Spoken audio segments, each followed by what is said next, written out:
El libro de Levítico. Es el tercer libro de la Biblia y se desarrolla justo después de la liberación de los israelitas de su esclavitud, cuando Dios los llevó al pie del monte Sinaí y los invitó a una relación de pacto. Ahora, ellos rápidamente se habían rebelado y quebrantado ese pacto, y Dios quería que su gloriosa presencia viniera y viviera justo en medio de Israel mediante su tabernáculo. Pero el pecado de Israel ha dañado la relación. Así que al final del libro anterior, Éxodo, Moisés, como representante de Israel, no podía siquiera entrar a la presencia de Dios en la tienda. El libro de Levítico inicia recordándonos este problema fundamental. Dice, el Señor llamó a Moisés desde la tienda. Así que la pregunta es, ¿cómo puede Israel en su condición de pecado y egoísmo ser reconciliado con este Dios santo? De eso se trata este libro, sobre cómo Dios, en su gracia, está proveyendo un camino para que un pueblo pecaminoso y corrupto pueda vivir en su santa presencia. Ahora, detengámonos un momento y exploremos esta importante idea de que Dios es santo. Este concepto es fundamental para entender este libro. La palabra santo significa estar apartado o ser único. Y en la Biblia, Dios está apartado de todas las cosas por su rol único, como creador de todo, como el autor de la vida misma.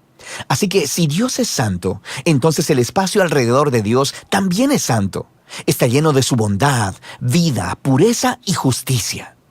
Así que si Israel, injusto y pecaminoso, quiere vivir en la presencia santa de Dios, ellos también deben volverse santos. Su pecado debe ser enfrentado, y por eso tenemos el libro de Levítico. Ahora, el libro tiene un diseño asombrosamente simétrico. Explora las tres maneras principales en que Dios ayuda a Israel para que pueda vivir en su presencia. Las secciones externas son descripciones de rituales que Israel debía practicar en la presencia santa de Dios. Las siguientes secciones internas se enfocan en el rol de los sacerdotes de Israel como mediadores entre Dios e Israel. Y dentro de eso hay dos secciones que se enfocan en la pureza de Israel.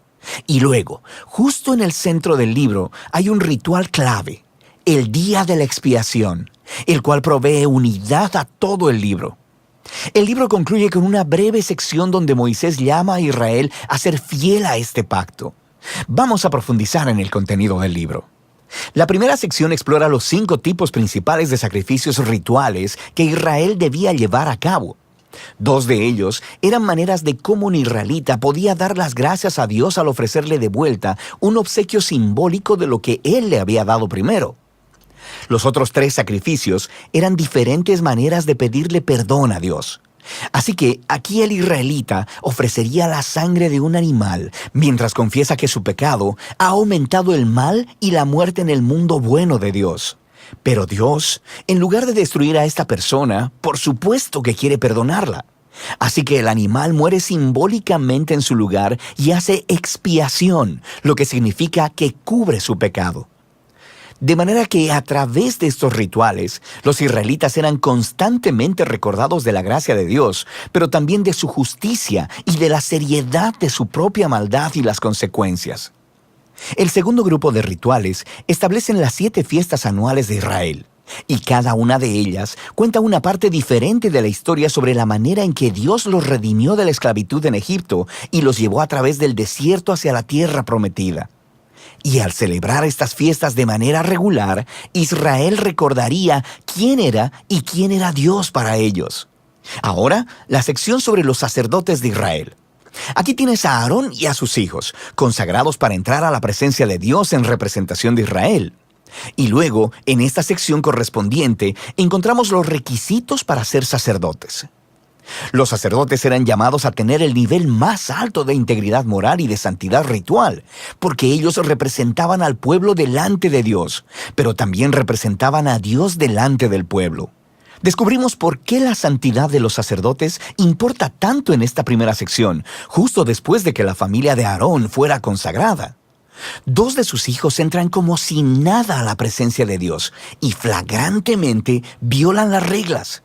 Así que son aniquilados al instante por la santidad de Dios. Es un inquietante recordatorio de la paradoja de vivir en la presencia de un Dios santo, porque Él es pura bondad, pero se vuelve peligrosa para aquellos que se rebelan e insultan su santidad. Así que es importante que los sacerdotes de Israel sean santos y también que todo el pueblo de Israel se santifique.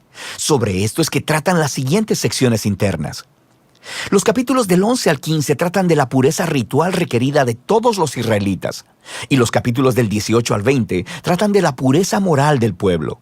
Estos conceptos son lo que está por debajo de todo este lenguaje sobre pureza e impureza. Debido a que Dios es santo y apartado, los israelitas deben estar en santidad cuando entran a su presencia.